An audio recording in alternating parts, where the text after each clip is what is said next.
Ganda.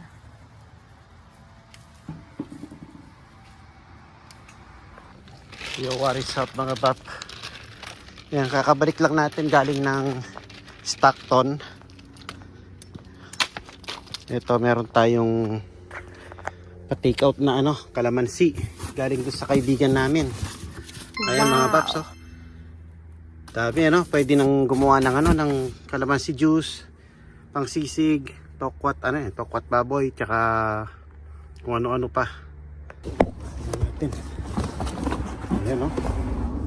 Thank you sa kaibigan natin na nagbigay ng kalamansi mga baps. So, napakarami yan. Ayan yung hinarvest natin na kalamansi, oh. Pang sisig mga baps. Wow! Naghihintay na rin yung mga bata kasi